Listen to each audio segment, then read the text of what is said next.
এই গরমের মাঝে যদি পাওয়া যায় এমন একটা ঠান্ডা, ঠান্ডা বাদাম মিল্কশেকের গ্লাস তাহলে কেমন লাগে বলেন তো? আমার কাছে কিন্তু দুর্দান্ত লাগে এটা খেতে। আর খুবই সুস্বাদু এই বাদাম মিল্কশেকটা। আসসালামু আলাইকুম সবাইকে, কেমন আছেন আপনারা সবাই? আশা করি সবাই অনেক, অনেক ভালো আছেন। আলহামদুলিল্লাহ যথারীতি আমিও ভালো আছি। তো বাদাম মিল্কশেক বানাবার জন্য ১ম এই আমার যেটা লাগছে সেটা হচ্ছে চীনাবাদাম। এই চীনাবাদামটাকে আমি ১ম এই একটুখানি ভেজে নিয়েছি। ভেজে নেবার পরে এটাকে ঠান্ডা করে নিয়েছি। ঠান্ডা করে নেবার পরে এটাকে আমি ব্লেন্ডারের জারে দিয়ে দিয়েছি আর এটাকে পানি না দিয়েই আমি ব্লেন্ড করে নেব।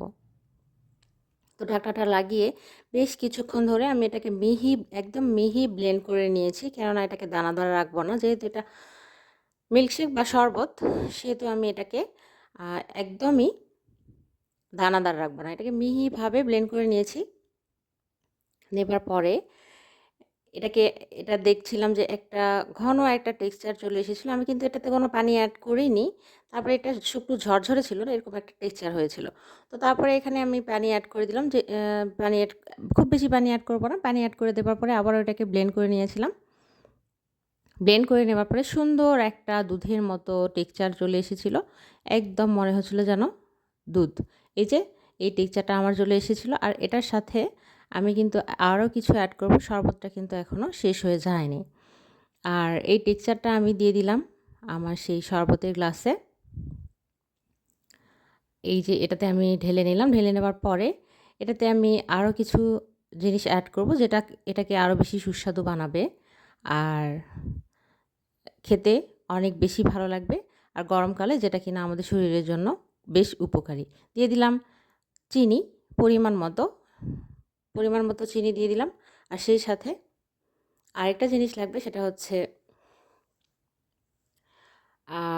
লবণ। আমাদের শরীরে গরমকালে কিন্তু প্রচণ্ড লবণ বের হয়ে যায়। আর আ লবণ, চিনি সব কিছু অ্যাড করে আমাদের শরীরে একদম স্যালাইনের কাজটাই করবে। সেই সাথে ঠান্ডা, ঠান্ডা বাদাম আ এটাও কিন্তু আমাদের শরীরের জন্য ভীষণ উপকারী। তো আমি কি ঠিক বলছি? আপনারা অবশ্যই আমাকে কমেন্ট বক্সে জানাবেন যে আপনাদের এই বাদাম মিল্কশেকটা খেতে কেমন লাগে? আমার কিন্তু দুর্দান্ত লাগে। খুবই সুস্বাদু, খুবই সুস্বাদু। যদি কেউ না খেয়ে থাকেন তাহলে অবশ্যই বাসায় একবার ট্রাই করবেন। আমার কিন্তু অনুরোধ রইলো। আর খেয়ে কেমন লেগেছে আমাকে অবশ্যই কমেন্ট বক্সে জানাতে কিন্তু ভুলবেন না। আর আমি আজকে এটাকে বানিয়ে নিয়েছিলাম। বানিয়ে নেবার পরে তো আমি এটাকে রাখতেই পারিনি। পরবর্তীতে আবার আমার বানাতে হয়েছিল। আর আমার যেহেতু মেয়ে ছিল আর মেয়ের বাবাও ছিল, তো ওরাও খাবে সেজন্য আমি একটুখানি বেশি করেই অ্যাড করে নিয়েছিলাম। আর বাদাম মিল্কশেকের সাথে কিন্তু আরেকটা জিনিস অ্যাড করতে হবে, সেটা হচ্ছে মাস্ট। কেননা বাদাম যে একটা ফ্লেভার থাকে সেটা দূর করবার জন্য আমি এখানে অ্যাড করে দিয়েছিলাম গন্ধরাজ লেবু। গন্ধরাজ লেবুর ফ্লেভারটা কিন্তু অনেক সুন্দর, অনেক ভালো আসে। আর সেজন্য আমি এখানে গন্ধরাজ লেবু অ্যাড করে দিয়েছিলাম। আম একটা স্লাইস, জাস্ট একটা স্লাইস আমি এখানে দিয়ে দিয়েছিলাম রস করে একদম। তো এখানে এই গন্ধরাজ লেবুর ফ্লেভারটা এত ভালো লাগে, একবার যদি বাসায় বানিয়ে খান তখন বুঝবেন যে এই ফ্লেভারটা কতটা ভালো লাগে। অবশ্যই চেষ্টা করবেন এই গন্ধরাজ লেবুটা একটুখানি দেওয়ার জন্য, দিলে কিন্তু এটার স্বাদটা পুরোটাই চেঞ্জ হয়ে যাবে। তো আমি দিয়ে দিলাম এই গন্ধরাজ লেবুটা চিপে একদম রস দিয়ে দিলাম একটা স্লাইস নিয়ে। আর সেই সাথে এটাকে একটুখানি মিক্স করে নেব।